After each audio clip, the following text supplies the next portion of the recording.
Iedereen terug op post. We bespreken vandaag het Limburgs voetbalweekend met chef sport Christophe Liberlo en ikzelf, Mathis Dumery.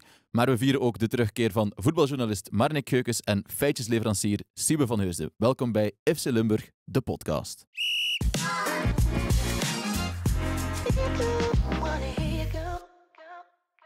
Marnik, wat vond je van de aflevering met de voer van vorige week? Hij mag nog komen, hè. Want Het was leuk, hè? ja, het is zeer verfrissend. Spraakmakend ook, want ook het nieuws werd ook nog eens opgepikt door de nationale media. Dus dat is ook wel leuk voor ons, maar het zegt ook alles natuurlijk over wie de voer is. Wie Steven de Voer is en de manier waarop hij het ook kan overbrengen. Dus ik denk dat ik moet oppassen voor mijn plaatsje hier. Ja, het is wel opgevallen als de voer spreekt. Dan zijn wel luisteren. Ja, dan zijn de cijfers hoger. Hè. Dus ik ga mijn best doen vandaag. Alles uit de kast halen. Ja. Maar misschien om ook nu even aan te geven dat het wel de bedoeling is om vaker ook een gast uit te nodigen. Ja, we gaan dat proberen. Om maar niet te vervangen. Regelmatig. Laat je dat zomaar zeggen, Marnik. Ja, ik moet, hè. Ik kan niet anders. Nee. Ik wil ook nog iets anders zeggen. Straks wordt ook onze FC Limburg-rubriek een beetje omgegooid, of toch opgefrist. Want Siebe heeft in samenwerking met een paar van onze journalisten van de sportredactie... Rob Mertens en Arno Schepers, om hen niet met naam te noemen. Voilà. Twee reacties uit de lagere reeksen gesprokkeld. En straks hoor je het verhaal van een unieke opwarming. En ook het verhaal van hoe iemand op een knullige manier het openingsdoelpunt van zijn wedstrijd niet heeft gezien. Maar dat is dus voor straks. We gaan eerst beginnen met... En dat mogen ze zelf uitleggen. Dat gaan ze zelf uitleggen, inderdaad. Dat klopt. Maar goed, we gaan eerst beginnen natuurlijk bovenaan. En als we dan de hoogst gerangschikte Limburgse ploeg gaan zoeken, dan is het snel gevonden. STVV op de 4e plaats. Zij pakte gisteren 9 op 9. Die ploeg blijft maar gaan. Fantastisch, toch? Inderdaad. Schitterend. En zoals Wouter Franke zelf ook al aangaf voor het seizoen, had niemand dit verwacht. Nu, de laatste weken, of zelfs al langer, hè, in het begin kan je nog even denken van... Ja, er zit een beetje geluk bij. In die fase, als ik het me goed herinner, hadden ze dikwijls ook een uitsluiting bij de tegenstander en zo. En ook niet de toppers meteen. Ja, toen werd nog gedacht van, hoe lang gaat dit duren? Maar het blijft dan duren. Is hier eens de vraag gesteld op een bepaald moment van... Oei, nu is het gedaan, want de topploegen gaan komen. En, zware programma. Hoeveel punten gaan ze nog halen? En je ziet het. Maar vorige week met Steven de Voer ook over gehad, hè, van eigenlijk dat er veel meer kwaliteit in die ploeg zit dan dikwijls gedacht was. Nu nog, trouwens. Dat er heel veel waarnemers of analisten, dat die te snel kijken naar STVV, zo van de typische middenmotor. En als het slecht gaat, dan moeten ze vechten tegen de degradatie.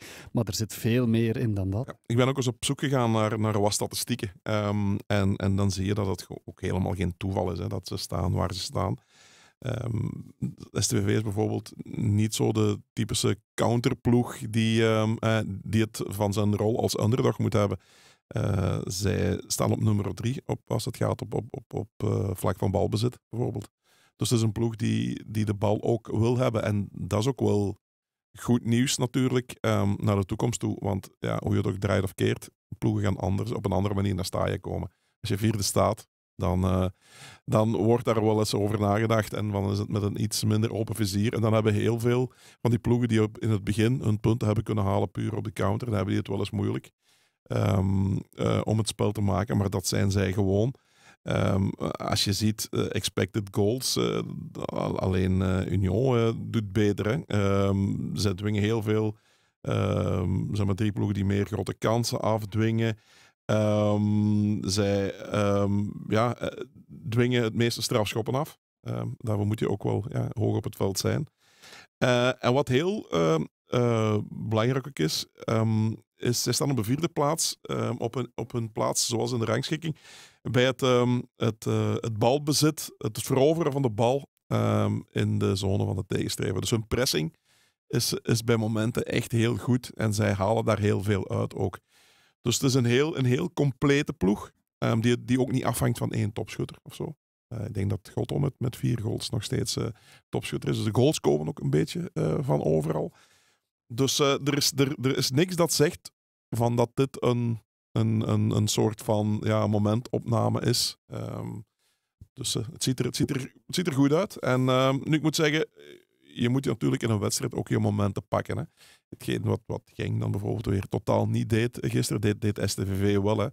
Dus op het juiste moment een paar keer in het begin nog wel een paar keer goed weggekomen. Maar dan op het juiste moment ook scoren. Dus, Ja, het zijn allemaal tekenen dat het heel goed gaat. En nog zo'n teken dat het goed gaat is als je kan voorkomen door een doelpunt te maken met een Panenka op een penalty. Zijn jullie fan van een penalty die met een Panenka getrapt wordt? absoluut, als hij binnen gaat. Als ze binnen gaat, ja. En anders ziet het er zeer lullig uit. Zo belachelijk uit als je hem mist. Hè. En Ja. ik vond eigenlijk dat hij ook niet eens zo goed getrapt was, de Panenka. Want het was... Was aan de lage kant Ja, uiteindelijk. Maar het was wel mooi gedaan natuurlijk. En Tobelijse kon er niet meer lachen, alleszins. Nee. Die was woest. Tobelijse kennende, inderdaad, is dat niet zo... Ja, kan ik me inbeelden dat hij woest was, ja. Ik heb het ooit zelf geprobeerd bij Nico Vaze in een benefietmatch die we gespeeld hebben. Nico Vaze, nu voetbalmakelaar, maar destijds profvoetballer. En Premier League kipper. En Premier League kipper. Ik dacht, ja, als ik daar een Panenka bij kan doen, dat is altijd leuk. Maar welk is het werkwoord voor Panenka? Panenka de. Ja, Panenka de. Ik stift hem gewoon over. Over het doel. Over het doel. Dus Dus was onsterfelijk belachelijk gemaakt. onsterfelijk belachelijk, ja. Nu, niet alleen de 0-1 vond ik een heel mooi doelpunt. De 0-2 die mocht er ook zijn. En dan vooral de paas van Yamamoto. Heerlijk. Tussen 3 man. Scherp. Zelfs iets sneller, hè? Het tikje van Ito op middenveld. Daar begint alles mee. En dat ziet er dan helemaal heel simpel uit. En dat wordt snel vergeten ook, dat moment. Omdat er dan nog veel gebeurt nadien. Maar eigenlijk is dat het mooiste, vond ik, van heel de aanval. Nog Nu, mooier dan de pas Ik van vond die Yamamoto. nog mooier dan de pas, ja. vind ik Ja, Maar gewoon de- omdat dat alles opengooit. Ja. Daar begon alles mee. Nu, Ja. natuurlijk, die paas was heel mooi. Ook vooral omdat het met links nog was Hm. op dat moment. Want daar, ja, dan kan je hem niet krullen. Hè. Dus Dus de met timing rechts, en de snelheid moet perfect de zijn. timing en de snelheid moet nog juister zijn. Omdat je hem als je hem daar met links geeft, ja, dan komt hij wel heel dicht in de buurt van de keeper eventueel. Ja. Met rechts kan je een beetje krullen, maar daardoor was die gewoon perfect. Want ik denk ook dat zij het niet verwachten. Ze verwachten dat die paas achter de man komt. Ja. Ja. En dat Sebaoui dan die nog even moet meepakken om te scoren, of te proberen te scoren. En nu kon hij hem in 1 tijd mooi wegleggen. Ja, dat doet hij ook goed. Maar als je die mist, ja, goed. Hij heeft het wel nog wel we gedaan. hebben het straks over, Genk. Maar hij deed het beheerst. Vooral. Hij deed Ja. het beheerst. Nu, in die eerste helft, er bleven maar mooie doelpunten komen, want de 1-2 van Verlinde, die mocht er ook zijn. Prachtig doelpunt. En ik vond ook, die speelde een heel goede wedstrijd. Goeie Ja, voetballer ook. Die werd vrij vroeg vervangen eigenlijk. Hè. Ja, Dat is ook wat weggezakt, maar toch, Ja, als je maar dan moet scoren, dan... Ja, dat is toch wel eentje waar je altijd als trainer van de tegenpartij, die zie je toch niet zo graag staan. Dus je weet van, als hij aan de bal komt, oei, er kan iets gebeuren. Ja. Het was een typische goal die in een transfervideo stopt. Ja, maar het was heel mooi gedaan. En dan dat moment denk je van, oei, dat is een slecht moment voor STVV. Zo vlak voor rust. Dat is echt Ja. vlak voor rust. Je gaat dan de kleedkamer in en dan zie je toch wel dat die ploeg ook mentaal wel vrij sterk is.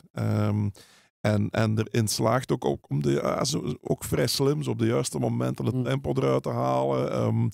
Nog een aantal wissels op het einde, wat niet iedereen fijn vond, blijkbaar. Ito was niet laaiend enthousiast dat hij van het veld moest. Ook wel leuk. Dat is heel plezant voor een trainer een dag erop als je dan gewonnen hebt. Hè. En het gaat goed. Ja. Dan kan je zo eens met een glimlach roepen en dan zeggen van, jongen, ik kan volgende keer toch gewoon uw invaller een hand geven. En zo doen we dat hier. En wat was een beetje on-Japans ook. Hè. Mhm. Ja, normaal is het altijd... Maar het zegt alles over een beetje de winnaarsmentaliteit en het graag voetballen van zo iemand, van een artiest als Ito. Maar ik begrijp ook wel, Wouter Franke, dat het op bepaalde momenten is het puur zakelijk. Hè. En dan is het gaan voor die 3 punten. En het verschil is zo groot ook. Dus het verschil is groter tussen winst en gelijkspel dan tussen een gelijkspel en een nederlaag. Hè. En dat is heel raar.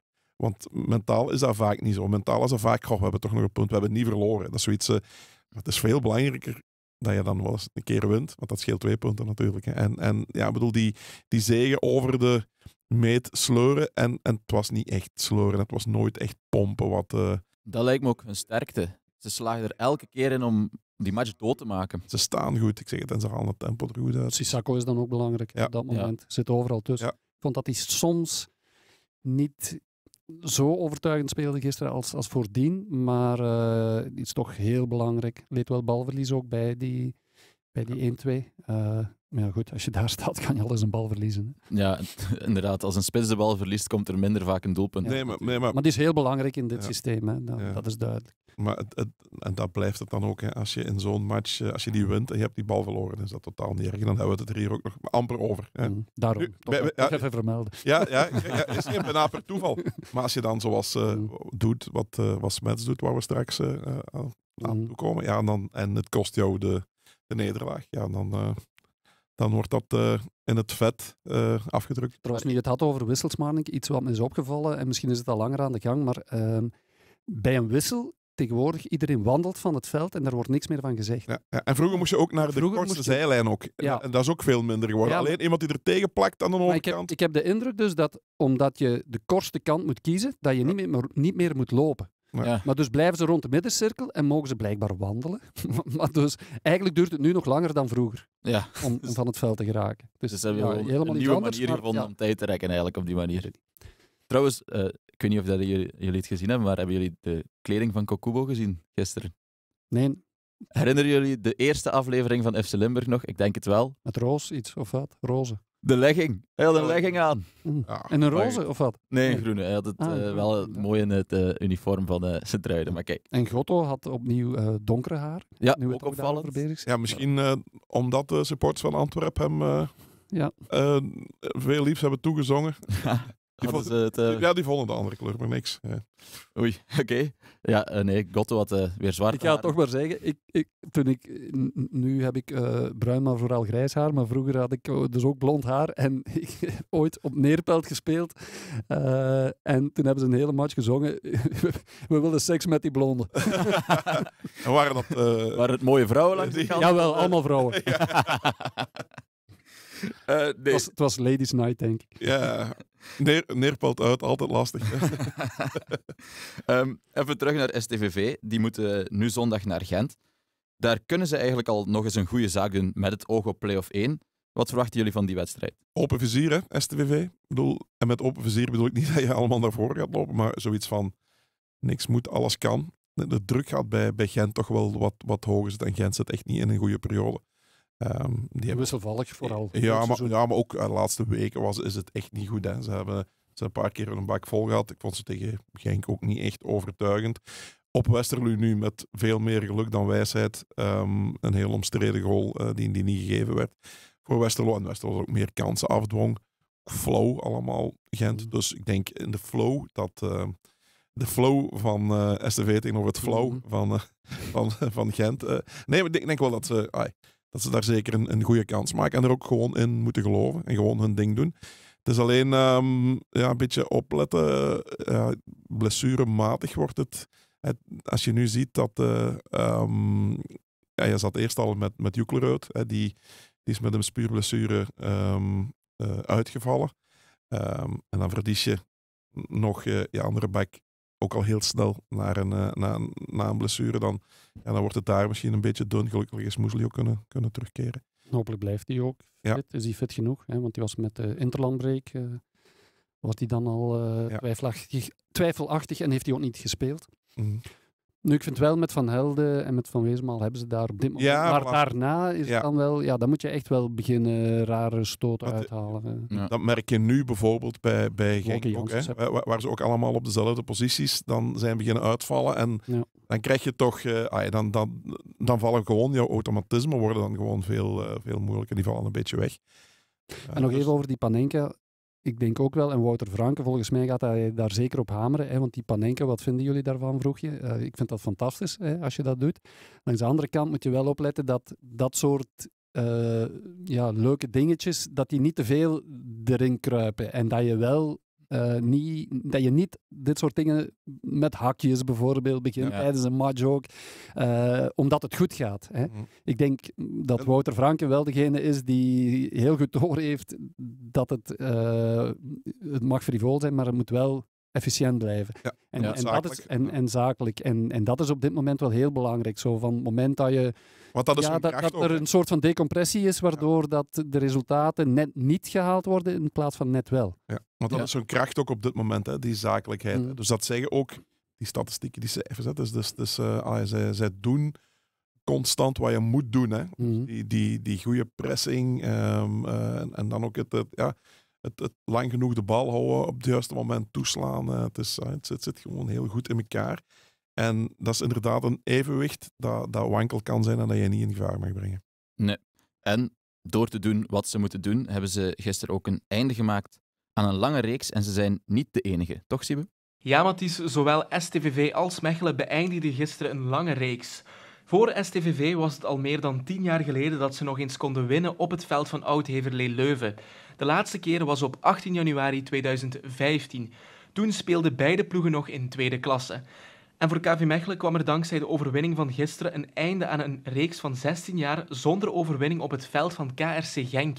De laatste overwinning dateerde namelijk al van 18 oktober 2009, toen de Kakkers met 1-2 kwamen winnen. En ook toen was Kevin De Bruyne aanwezig in het stadion, maar wel gewoon als speler. Ja, De Bruyne was er gisteren, maar wat ik toch vooral onthoud, Genk heeft verloren met 0-1 van Mechelen, terwijl het eigenlijk de betere ploeg was. Ze hadden hun kansen moeten afmaken. Valt daar eigenlijk heel veel meer over te zeggen dan dat? Ze hadden hun kansen moeten afmaken. Ja, maar er is natuurlijk wel meer aan de hand. Hè. Het is niet dat de eerste keer is dat het gebeurt. Nee. Maar het is ook niet dat het alleen dat is. Hè, want dan sta je niet op de 7e plaats na het einde van de heenronde. Dus er zijn wel wat meer dingen die je moet bekijken en waarmee ze zeker ook wel zullen bezig zijn.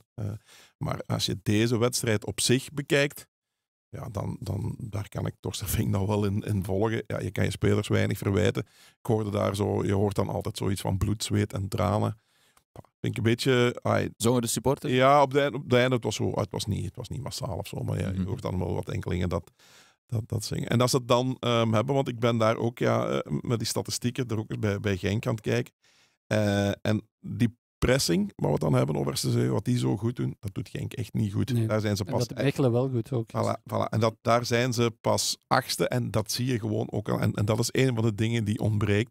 Het goed druk vooruit zetten en waardoor je natuurlijk ook sneller open komt te staan als je heel aanvallend speelt. Wat Genk doet en wat Genk voor een stuk ook moet doen. Maar als je daar, dan moet je natuurlijk jezelf ook beschermen door als je de bal kwijt bent vooraan om zo rap mogelijk terug te winnen. En ik vind dat hetgene is wat ze in vergelijking met vorig seizoen, daar zijn ze het veldstap achteruit gegaan, vind ik. En daar ook, ik denk dat Bangura daar belangrijk is ook. Ja. Vorig jaar speelde hij echt heel goed. Mm. En dat is een beetje zoals Sissako nu bij STVV doet. Dat deed Bangura voor Genk. En Maar het is wel iets wat je met een hele ploeg moet doen. Hè? dat is ook zo. Dat is ook zo. ik Maar vind toch zijn dat bepaalde schakels dat toch belangrijk is. Ja. En die je nu niet hebt. En ik heb het dan niet over de naam Bangura, maar gewoon over het type dan op die positie. Maar ik neem dan bijvoorbeeld het voorbeeld hier als Sor. Sor is iemand die krijgt veel kritiek en vooral door het soms nogal een beetje onhandig is en zo aan de bal. Maar ik vind iemand met zo'n snelheid, die is zo extreem snel, die moet echt ploegen constant in gevaar kunnen brengen. Wat hij bijvoorbeeld deed in Braga. Dus in Braga, bij dat doelpunt, hij zit er zo snel tussen, omdat je verwacht dat niet. Je bent het niet gewoon dat iemand zo extreem snel is, maar dat gebeurt in België gewoon in de competitie hier veel te weinig. Gewoon dat is gewoon even... Op een bepaald moment heeft de eerste helft het Steukers het 1 keer gedaan, want dan ben je ook van hem niet gewoon. Maar hij doet daar een sliding, wint de bal en dan krijg je direct ruimte. En dan zie je de ruimtes waar je anders zo heel... Dat je 5, 6 perfecte passes moet vergeven anders. Hè. Die komt er dan op 1 moment. En dat is hetgeen dat ik het felste mis. En dat blijkt ook uit de statistieken. Ik heb ook een luisteraarsvraag binnengekregen, duidelijk van een fan die ontevreden is. En als fans ontevreden zijn, dan worden ze al snel zelf coach. Ik lees het even voor, want ze komen snel terug bij het verhaal van voor de ongeslagen reeks. Kunnen jullie het eens hebben over het systeem Fink dat de reden is dat het niet lukt? Het systeem verplicht Genk om elke match goed te voetballen en minstens 2 keer te scoren, omdat de verdedigers heel vaak 1 tegen 1 moeten knokken. Want voor de volledige flanken komt verdedigen op de tweede plaats. En welke tactische ingrepen heeft Fink nu al gedaan? Welke veranderingen van systeem past hij toe? Geen enkele. Elke tegenstander van Genk weet, handballijn rond de 16 en bij balbezit meteen spurten en snijden achter de backs, want die staan stevast veel te hoog. Spitsen van de tegenstander wijken uit naar de flanken waar alle ruimte ligt. Ze nemen hun centrale verdediger mee en vervolgens ligt de zee compleet open. Met lange crossen en snelle spurtjes vanuit het middenveld doorbreken zelfs de slechtste teams uit de Jupiler Pro League de linies van Genk. Enkel als Genk meer zekerheid inbouwt van achteruit, geven ze minder doelkansen weg. Kijk maar naar Europa. Het is frustrerend om dat allemaal als supporter te moeten zien.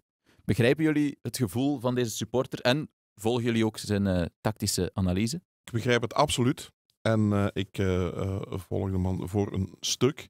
Maar het is... wat hij hier zegt is vrij zwart-wit, natuurlijk. En is vooral iets wat toch wel voor een groot stuk bijgestuurd is. Ik herinner me laten we zeggen, 6, 7 weken geleden ook wel aan. Dan hebben ze echt wel op een bepaald moment, het was voor Rangers, denk ik, een beetje aangepast. Want ik weet nog dat ze thuis tegen Union ook wel heel goed speelden, maar ook verloren. En dat ze bij Union, die deden dat gewoon blind. Dus die bal in de hoek gooien. Want je weet toch dat daar niemand stond. En dan ging zelfs Ait El Hadj kwam daar zelfs vrij om van daaruit te kunnen voetballen. Ik moet zeggen, als je de wedstrijd van gisteren zag met Congolo en Medina, op de bak was dat niet zo. Congolo is sowieso al iets verdediger ingesteld. Medina was 1 keer weg wel bij het tegendoelpunt. Maar ik denk wel dat daar meer het slecht wegwerken van Matte Smets meer de oorzaak was dan de flankverandering van Servet, die daar op die kant de ruimte vond. Dus, maar voor een stuk heeft hij wel absoluut een punt. En ik denk dat ze daar ook wel volle mee bezig zijn. Het probleem is vooral, en dat is ook de reden, al wat hij hier vertelt, lezen, is de reden dat ze het thuis zo moeilijk hebben. Hè. Dus zij worden thuis wel voor een stuk gedwongen. En dat is iets... en zeker als je achterkomt. Ja, dan nog meer. Dan nog meer. En ze komen ook altijd achter. Dus dan vergroot dat beeld alleen maar uit. Hè. Maar je bent Genk en je hebt een bepaalde filosofie als club. En in die filosofie, niet onbelangrijk, wil je spelers opleiden en ook te gelden maken om het budget in evenwicht te houden. Dat zijn allemaal hetzelfde soort toch spelers die het vooral met offensieve kwaliteiten heel frivol. Dus als je dan zegt nu, wij gaan, want wat is het alternatief? Zeker thuis. Als de andere ploeg handbal gaat spelen, je kan ook niet aan je eigen baklijn zelf blijven staan. Dus je moet op een bepaalde manier daar toch een antwoord op geven wat zij proberen te doen. En dat lukte eigenlijk wel vrij goed. Gisteren was, want je moet ook zien, KV Mechelen heeft een paar counters die ze 1-2 keer goed uitspeelden. Eerste helft, maar vooral die kwamen ook naar echt tombalverlies van Genk. Ja, en dan kan je moeilijk het systeem de schuld van geven als Medina daar een paasje van 2 meter fout geeft, Congolo ook. Het gebeurde vaak op een gegeven moment. Ja, het was echt... Het werd de eerste helft, de eerste 10 minuten waren oké. En daarna nam Mechelen echt wel over. En waren er veel te veel paasjes die een half meter te kort of te ver. En daardoor kwam het nooit op gang. Want ik vroeg me nog af dan even, heeft dat dan te maken ook met het interlandvoetbal? Hè? Zo van die kleine dingen. Hè? Niet dat je nu ineens alles moet steken op dat interlandvoetbal. Maar ja, op dat moment... En dat liep allemaal net mis. En daardoor kwam je ook niet in de match op dat moment. Maar wat ik wil zeggen is ook dat die laatste 2-3 kansen, dan speel je alles of niks. Hè. En dat is allemaal na de 85ste minuut. Kan je moeilijk vergelijken. Maar dat het evenwicht in de ploeg een probleem is. En dat Genk daardoor niet hoger staat dan de 7e, 8e plaats nu. Dat heeft absoluut te maken met hetgeen dat onze lezer hier terecht aanhaalt. Dat is dat ze blijven zoeken naar een bepaald evenwicht in de ploeg. Dat Fink op een bepaald moment gezegd heeft van zonder 6 ga ik het niet meer doen. Dat hij nu weer zegt van met Heijmans erbij kan dat misschien wel, want dan hebben we toch nog centraal iets meer tactisch besef en zijn we toch... Maar gisteren, dan word je natuurlijk, als je daar Rozovski zet in plaats van een Bangura, nu Bangura is geblesseerd, zat op de bank, maar was echt niet klaar om te spelen. Je hebt daar Zattelberger. Zattelberger is ook niet de typische breker, is ook meer de voetballer, de opbouwer. Dat je dan Rozovski kiest boven Zattelberger, kan ik wel geloven. Het is, hij heeft absoluut een punt, maar de oplossing is niet zo makkelijk, denk ik. Ze zijn met die oplossing, zoals je zegt, Marnik, al wel een hele tijd bezig. En het zou wel heel straf zijn mochten ze daar niet mee bezig zijn. Maar dat je het ook wel ziet op het veld. Alleen op het moment zoals gisteren, als je dan 0-1 achterkomt, dan wordt dat weer allemaal van tafel geveegd ineens. En dan alles wat in die eerste pakweg 10 wedstrijden is gebeurd, dat krijgt dan weer de bovenhand ook mentaal en in de tribunes ook. Hè. Ja. Terwijl dat, als de match van gisteren bijvoorbeeld, als dat de eerste match van het seizoen was, dan was dat heel anders ook. Nu, ik zeg niet dat ze dan gewonnen hadden, maar dan zat er minder druk op omwille van wat er al gebeurd is nu. En dan werd er gewoon vrijer gevoetbald. Nu merkte je opnieuw na die tegengoal van, ja, gaat het wel lukken? Zo, dat gevoel zat er dan een beetje in. En ik heb ook, ik stel me ook minstens evenveel vragen aan op het aanvallend vlak, hè, van het creëren, van het scoren. Hè. Gisteren was het echt wel het scoren. Ja, veel kansen gecreëerd wel. Echt wel heel veel gecreëerd. Maar een paar onbesuist ook. Hè. Ja, O doet dat nog goed eigenlijk. Hè. Bijvoorbeeld die paas van Steukers trouwens. De Bruyne zat in de tribune, maar ik denk dat hij automatisch geapplaudisseerd heeft toen hij dat zag. Echt zo'n De Bruyne paas naar O. Op het moment dat iedereen denkt van hij gaat die links geven, geeft hij hem opnieuw rechts. Waar O dat heel goed doet trouwens. Hij pakt hem perfect mee. Nog een tikje voor zijn linker. En dan, trapt hij te centraal. Ja. Maar hij werkte eigenlijk op... Ja, was niet goed afgewerkt, want dan was hij binnen. Hè, maar met de beenveeg ook. Ja. Daarna was ook niet slecht gedaan. Maar er waren andere momenten, zoals Medina bijvoorbeeld, die dan zo wild ook trapt. Steukers ook. Die bal die Heijmans aflegt. Ja. Ik heb het ook vandaag een analyse aangegeven. Het is niet puur een spitsen. Je kan niet zeggen van dat het een puur spitsenprobleem is. Er zit gewoon in heel die ploeg op dit moment zijn gewoon te weinig killers. Er zit geen, iets te weinig rust in de afwerking. Ja, je zei het mooi van Heijmans kan niet elke week Heiland worden. Nee, dat is zo. En dat was dan de voorbije weken. En dan compenseren je dat met een paar stilstaande fases, die ook belangrijk zijn. Maar gisteren veel te weinig uitgehaald. Er werden ook veel corners, maar ook 3 vrijschoppen op het halve maandje. Ja, waarvan de eerste een plaatsbal in de handen is van Steukers. En dan daarna Rozovski in de muur en Karetsas erover. Ja. Er zit zo... Ja, er komt gewoon net te weinig uit allemaal. Voorzetten ook dikwijls te laag. Voorzetten te laag. Of van die chips naar de tweede paal waar het niet... En daar heb je dan niet het gestalte. Dus er is... Het is gewoon een heel complex verhaal. En er scheelt meer dan één ding, want anders sta je hoger. Met de kwaliteiten die je hebt en zelfs ook met het spel dat je bij momenten wel levert. Maar het is gewoon niet, het is niet genoeg. Hè. Het is heel simpel. Hè. Dus als je na de heenronde 7e, 8e staat en je haalt 20 punten op 45, dan... maar ik zeg, het is echt wel een thuisprobleem. Hè. Omdat dat is misschien het frustrerendste voor de fans ook. Natuurlijk. Allee, bedoel, je gaat om de twee... Als supporters, er zijn er een duizendtal die elke week gaan. Maar die 17.000 anderen, die komen om de 2 weken. En ja, die hebben thuis zich... Genk heeft 2 van zijn 7 thuismatchen gewonnen. Hè. Dus tegen Dender heel nipt, tegen Zulte Waregem heel nipt. Ja, dan blijf je op je honger zitten. Hè? Want dat is nog altijd het...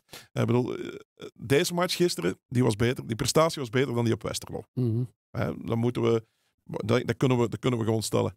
Nou, Westerlo was iedereen content. Hè? Ik bedoel, je hebt gewonnen. Hè? Dat is, en als je dan vooral thuis... Je moet gewoon eens een paar keer winnen. En daardoor wordt het donderdag ook een belangrijker tegen Basel. Want je hebt thuis dat verloren tegen Ferencváros. Tegen Betis was iedereen content met punt. Oké. Maar nu tegen Basel moet het wel gaan gebeuren. En ja, tegen een ploeg die 4-4-1-1 speelt ook Basel. Dat is redelijk behoudend met een spits. En dan Shaqiri daar in de rug. Met aan de 2 kanten heel veel snelheid. Vrezen jullie dat die tegen Basel ook op hun honger gaan blijven zitten? Het wordt gewoon een moeilijke link. En ze zullen geduld hebben.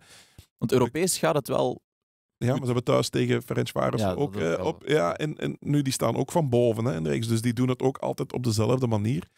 Het is gewoon... Ze hebben eigenlijk een paar keren Genk kunnen doen wat andere ploegen in België doen bij hen. Zoals in Braga, zoals op Rangers ook. Echt gewoon wachten op die ruimte. Maar in de competitie thuis ga je dat gewoon niet kunnen doen. Want je gaat ze niet uit hun tent kunnen lokken hoor, door van achter de bal rond te spelen.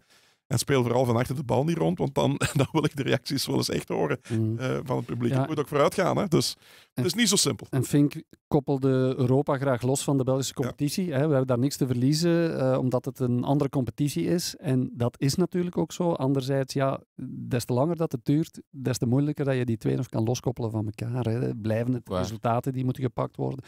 Maar misschien maar goed ook, hè? Maar als je, ik zeg maar iets, als je donderdag... Ja, als je Betis bijvoorbeeld was een opsteker. En Braga ook. Hè? En Braga ook, zeker. Ja. Dus als je nu wint, heb je gewoon 10 op 15. Hè?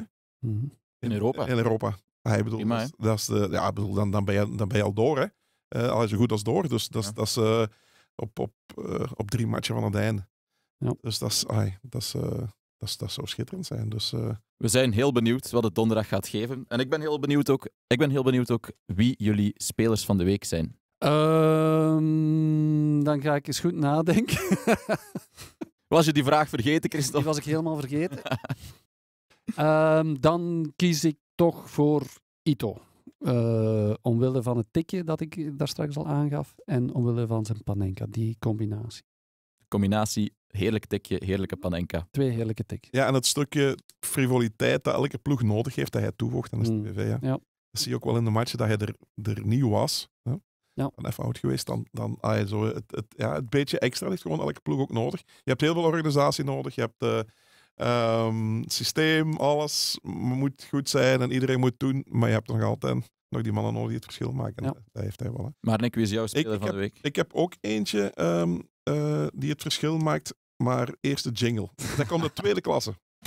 Oké. De Challenger Pro League. Nog over Genk en STVV toch nog één ding. Ik vond het opvallend, de reddingen van vooral van Krombrugge 2 keer en van Kukubo, die deed het ook. Hè? Dus gewoon jezelf groot maken. Ja. Hè? Als een En gorilla in doel gaan pakken. staan, niet meer bewegen en die bal pakken waar hij komt. Hè? Want hij zei achteraf, ja, ik heb goed liggen pompen en daardoor heb ik wat karuur gekweekt. Je moet ook was geen wel angst hebben dan. Ja, maar het was wel opvallend toch? Hè? En Ja, Kukubo had dat ook 1 keer voor. Het zeggen van Krombrugge kwam ook 1 keer heel goed tussenop op een counter. Waar heel veel ver uit doel kwam. Ja. Speelde goed mee. We zitten in een goede flow. Goed, dan komt nu wel dan die jingle.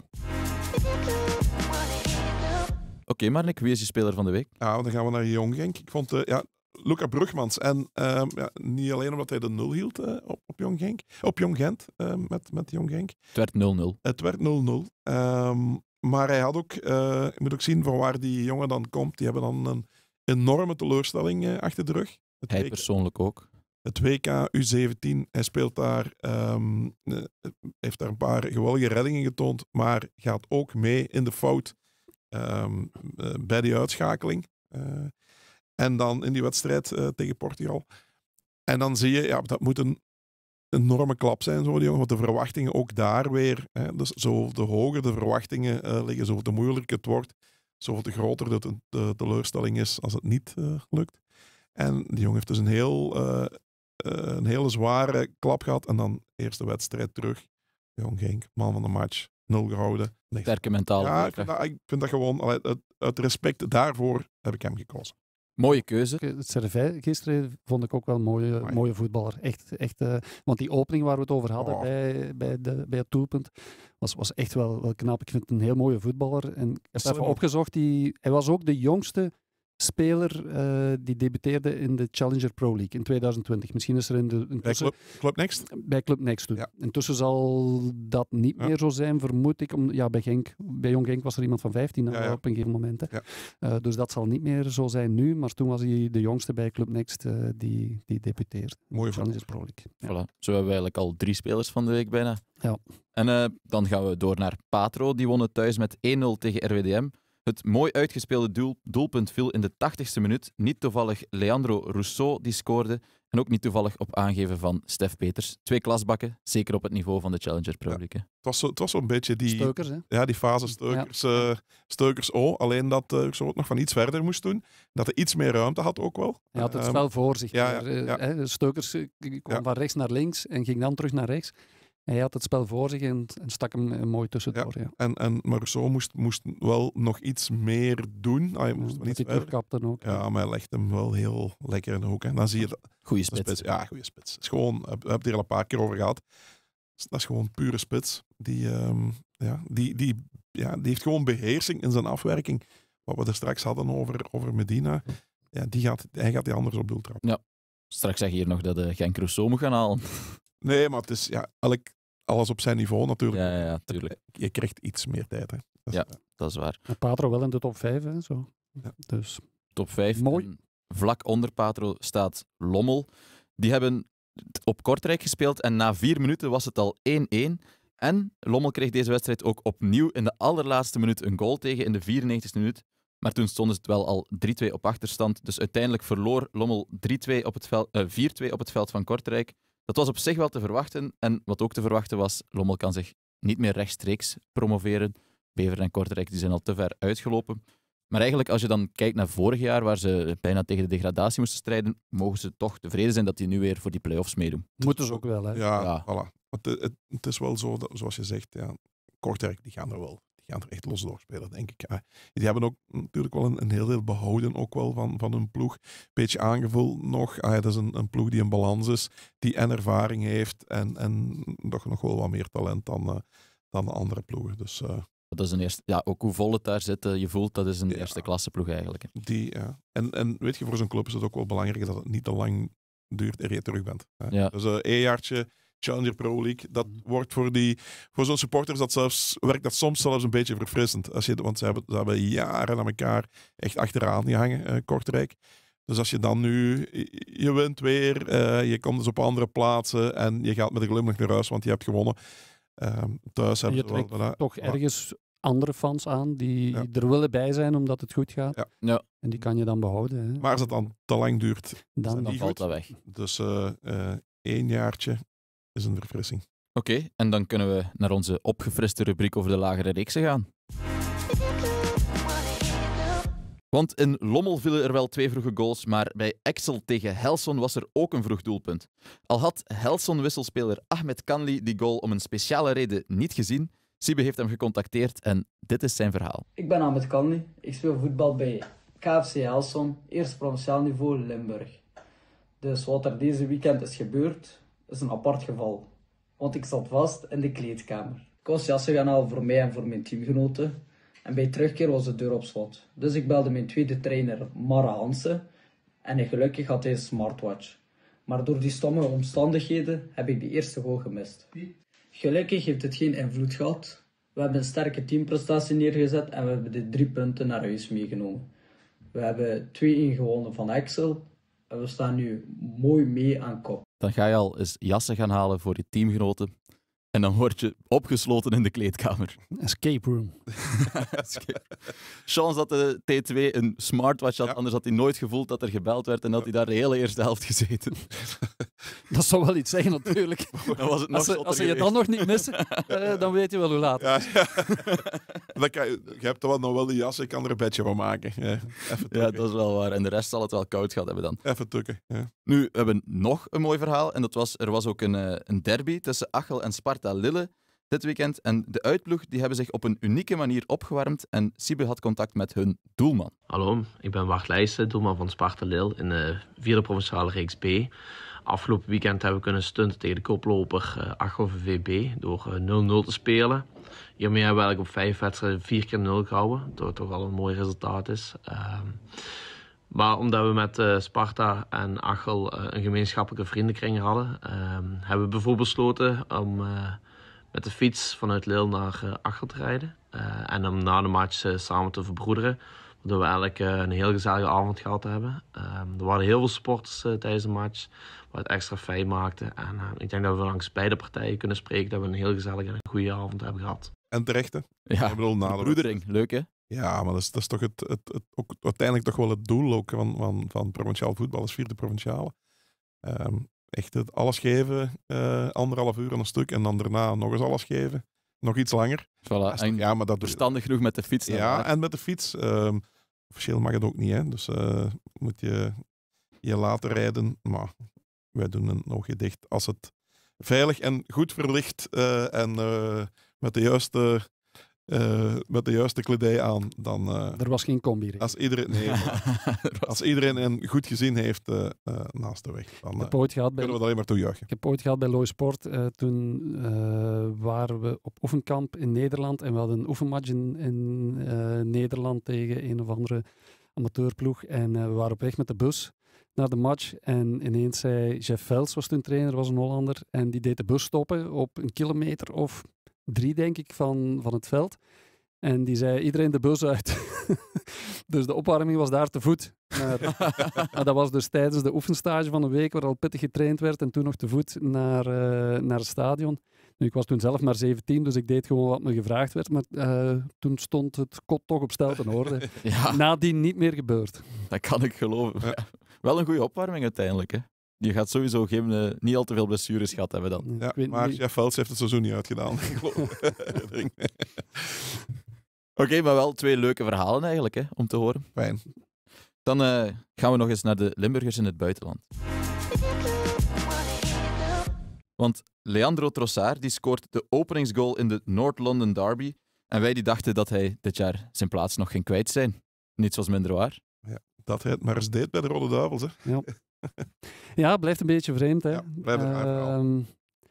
Nu, je moet de 2 matchen wel een heel groot onderscheid maken tussen Kazachstan en tussen Liechtenstein natuurlijk. Hè. Maar ja, je kan niet wegsteken dat Trossard ook in Kazachstan, dat hij daar niet deed wat hij bij Arsenal wel doet. Heeft het dan te maken toch met automatisme of met ploegmaats waar je het beter mee kan vinden dan bij de Rode Duivels? Ik weet het niet Is precies. het mentaal? Mentaal zou kunnen. Heb je bijvoorbeeld in een van die volgende oefenmatchen, die gaan voor hem, denk ik, die gaan gewoon belangrijk zijn voor hem. Om zo eens even dat goed gevoel te krijgen. Mhm. Die klik is een goal, is een goede prestatie. Dat je, en dat je, als je dat shirt van de Rode Duivels aantrekt, dat je hetzelfde gevoel hebt dan als je het shirt van Arsenal aantrekt. Nu, ik denk Ja. wel dat Trossard iemand is die zich daar weinig van aantrekt. Nu, het kan ook in uw achterhoofd zitten zonder dat je erbij Ja, stilstaat. Hè? Maar het is wel iemand die daar niet te veel bij nadenkt als hij op het veld stapt, denk ik. En ik heb ook wel de indruk dat Rudy Garcia het echt wel voor hem heeft. Ja. Dus wat dat betreft, als hij bij Arsenal ook blijft doen wat hij doet nu, Ja.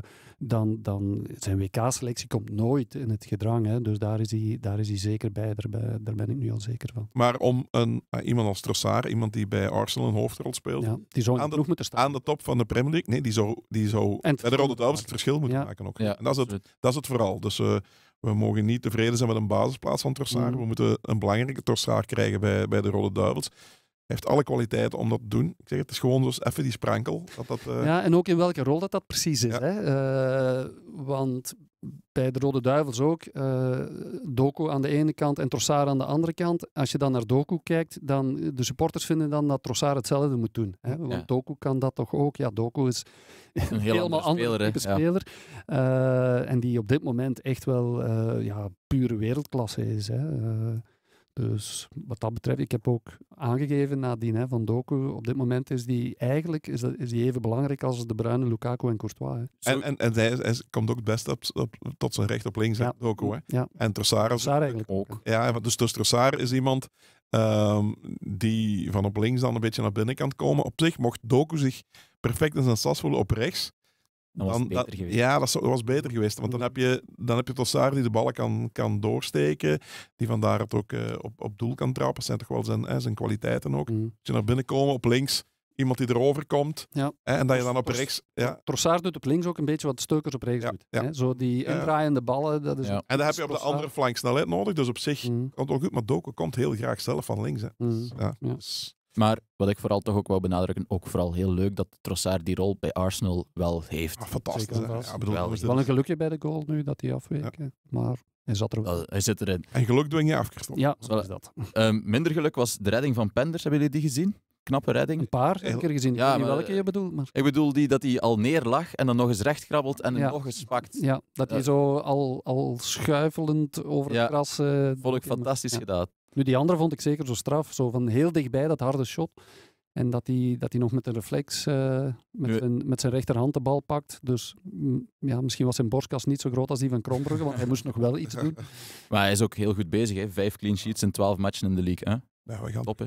toch niet twijfelen aan zijn talent. Zeker niet. Ik wil het juist benadrukken hoe hij bezig is. Chelsea geeft niet zomaar zoveel geld uit aan een keeper. Miljoenen aan een keeper. Hè. Dus, en ik kan hen ook begrijpen dat zij hem nu in de Liga zetten. Hij speelt, dat is goed. Hè? Uit zijn comfortzone. Dus Courtois bij Atletico ook, van Chelsea, uitgeleend aan Atletico Madrid. Voor hem niet de makkelijkste stap, want het was makkelijker geweest om een jaar langer in Genk te blijven, denk ik. Maar wel voor zijn ontwikkeling. En dan is het natuurlijk cruciaal, hij speelt. En hij speelt alles. Hè. Dus maar dan zie je welk talent hij heeft en wat Chelsea in hem gezien heeft. En dan zie je ook dat hij er kans groot is dat hij er gaat bij zijn. Bij het WK gaat die kans is heel groot. Ten eerste omdat Van de Voort ook niet speelt. Maar zelfs als Van de Voort speelt, denk ik dat Penders op dit moment een streepje voor heeft. Bij Rudi Garcia. Garcia liet hem ook nog afkomen voor de match tegen Liechtenstein. En het is niet zo dat je tegen Liechtenstein dat het echt nodig was om die vierde keeper ook nog eens erbij te hebben. Maar het valt ook op, Rudi Garcia, bij elk interview dat te maken heeft met een selectie, vernoemt hij Penders. En ik zeg het feit dat hij hem er nu opnieuw bij haalde, dat is ook met het zicht op of met het oog op het WK volgende zomer, ben ik 200% zeker. Ja, en Penders zijn beste periode moet er nu aankomen. Hè? Carnaval, hè?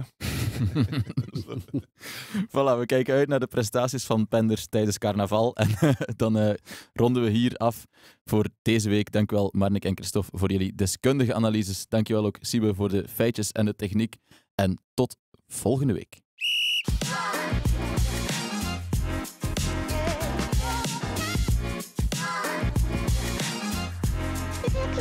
Wanna hear you go.